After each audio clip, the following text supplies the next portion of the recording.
हम में से अधिकतर लोग भगवान की भक्ति पूजा अर्चना इसलिए करते हैं ताकि ईश्वर हमारे दुख मिटा सके और हमारा मन शांत हो सके, पर वास्तव में ज्यादा पूजा पाठ करने से क्या होता है हम नहीं जानते। अतः आज का यह वीडियो उन्हीं भक्त गणों के लिए है जिनके मन में भगवान के प्रति असीम आस्था है और वह चाहते हैं कि भगवान ही उन्हें भवसागर से पार लगाएं। यह वीडियो इसलिए भी बनाया गया है क्योंकि अधिकतर लोगों को लगता है मुंह से हरे कृष्णा हरे रामा बोलना ही सबसे उत्तम है। क्या सिर्फ भगवान के सामने सर झुककर उन्हें प्रणाम करना काफी है या फिर इससे भी बड़ी हमारी कोई जिम्मेदारी है? जी हाँ, ऐसा क्यों होता है कि भगवान की भक्ति करने वाले लोग अक्सर ज्यादा दुखी दिखाई देते हैं उनकी अपेक्षा जो अय्याशी करते हैं? वास्तव में इसके पीछे का कारण आप तभी समझेंगे जब आप इस वीडियो में दी गई एक एक बात को ध्यानपूर्वक समझेंगे। आप सभी दर्शक महानुभावों का हमारे YouTube चैनल स्पिरिचुअल साधना पर हार्दिक अभिनंदन और स्वागत है।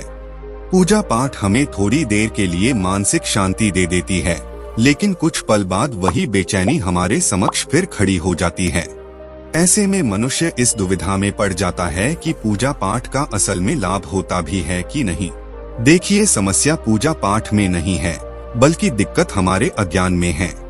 हमें नहीं पता यज्ञ क्या है, हवन भजन कीर्तन भक्ति क्या है, लेकिन फिर भी हम इन चीजों को निभाने लग जाते हैं।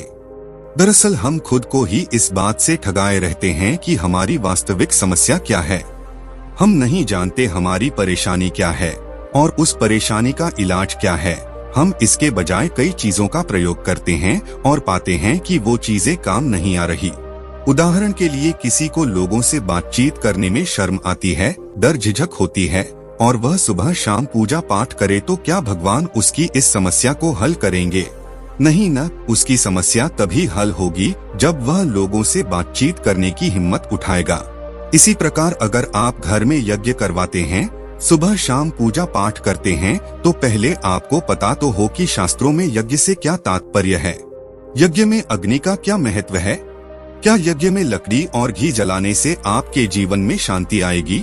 अगर आप सिर्फ पंडितों के कहने पर घर में यज्ञ करवा लेते हैं पर यज्ञ का वास्तविक अर्थ नहीं जानते, तो फिर यज्ञ आपके क्या काम आएगा?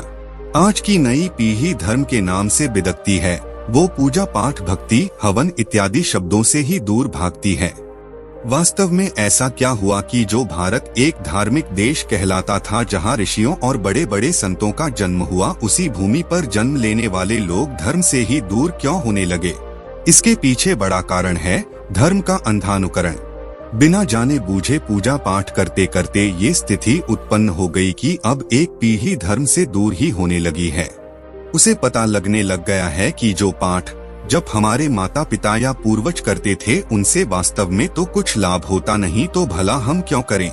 उन्होंने देखा बचपन में कि दादी घंटी बजाकर पूजा पाठ कर रही है, तो दूसरी तरफ उनका ध्यान की कुकर की सीटी पर लगा हुआ है, तो वो जान जाते हैं कि ये सब क्या चल रहा है।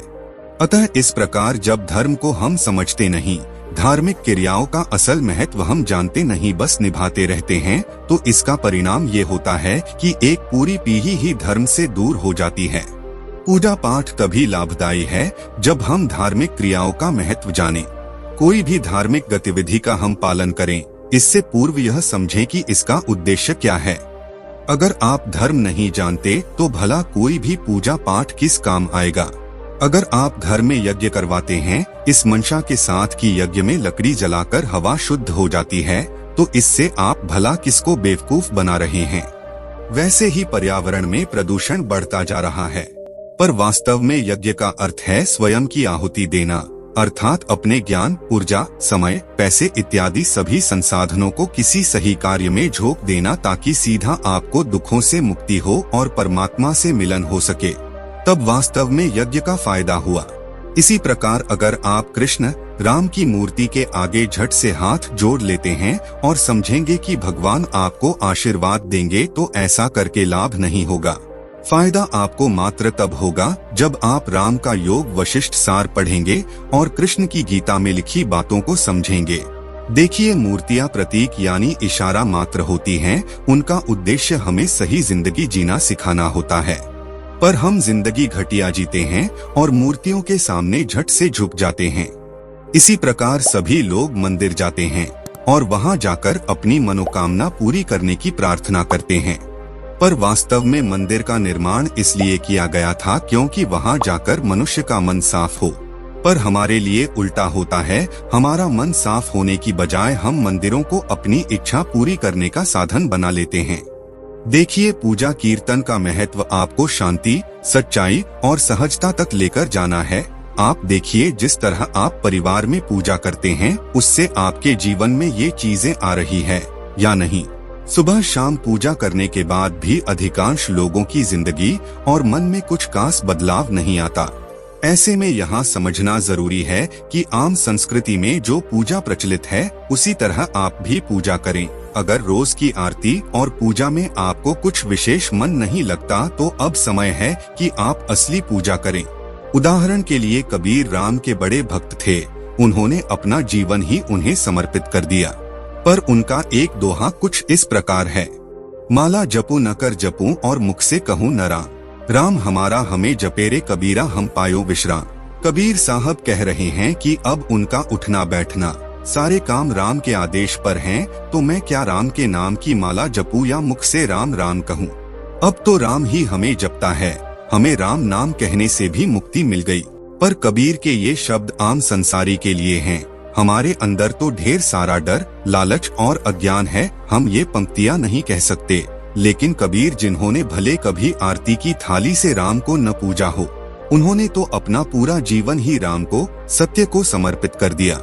अतः राम के प्रति अपनी भक्ति में वो ये कह देते हैं कि अब बाहरी तौर पर उन्हें पूजने की जरूरत नहीं, क्योंकि उनके अंदर तो राम बैठे हैं। अतः आपके लिए पूजा और कीर्तन वह है जब हमारा सर डर, लालच, आलस के सामने नहीं बल्कि सिर्फ सत्य के समक्ष यानी राम के समक्ष झुकेगा। तब वास्तव में समझ लीजिएगा कि अब हम राम के भक्त हो गए हैं। फिर आप बाहरी तौर पर पूजा कीर्तन करे या न करे, इस बात से विशेष फर्क नहीं पड़ेगा।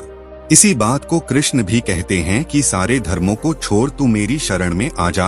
एक बार आप कृष्ण को समर्पित हो गए, फिर उनके आदेश पर जीवन चलता है। फिर कृष्ण आपको बताएंगे कि जीवन कैसे जीना है।